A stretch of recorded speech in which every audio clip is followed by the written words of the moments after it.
About a week ago, I made a video and in it asked you a question. When did you stop liking Harry and Meghan? What was your tipping point? A good many of you replied that you had known right from the engagement interview that something was off. Good on you who caught it almost right from the get-go then. I did not catch it, though, truth be told. I had never watched the entire interview the whole way through, possibly because I couldn't get past the death grip Meghan kept on Harry's arm practically throughout the entire thing, like she was afraid he was going to run away, like they were a couple of teenagers who couldn't stop pawing each other.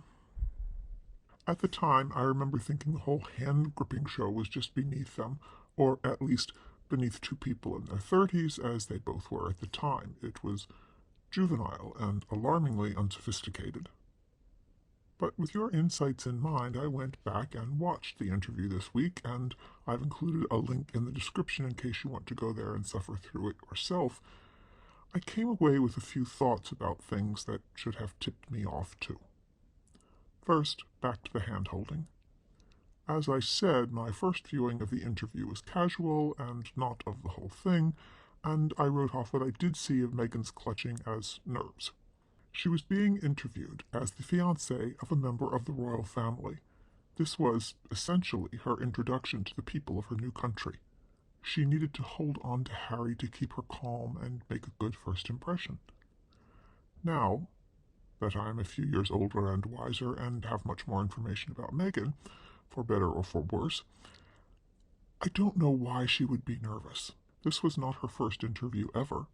She was an actress and media trained, and on closer inspection of that interview, she's not nervous at all. She's exceptionally relaxed and actually directing a much more nervous prince. And, of course, since the interview, she's never let him go, always clutching at Harry's hand or his arm as if she's been nervous for 5 straight years, get the woman an Ativan. This time around, I also caught Meghan's reaction when the interviewer prefaced her question by stating the obvious.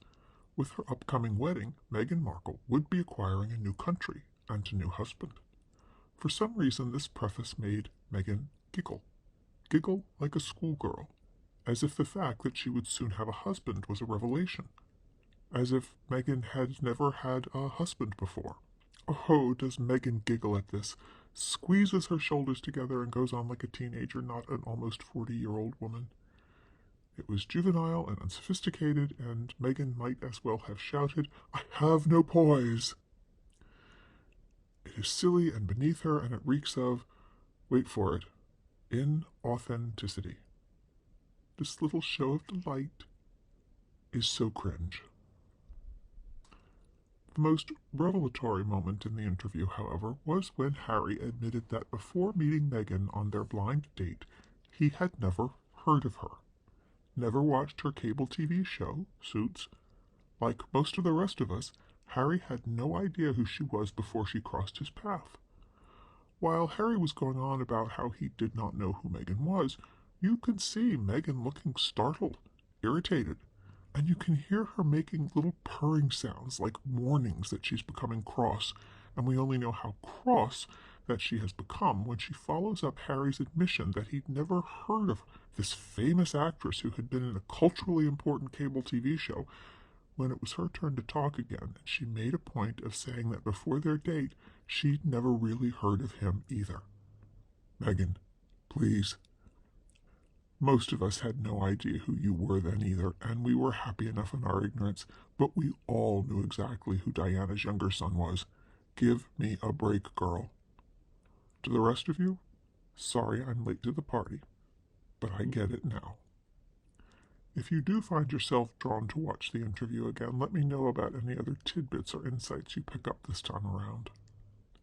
If you like what we're doing at The Authentic, consider giving this video a like, subscribing to the channel, and ringing the bell so you'll be notified when a new video makes its debut. And to you who are leaving comments, a special thanks to you. Thank you for watching.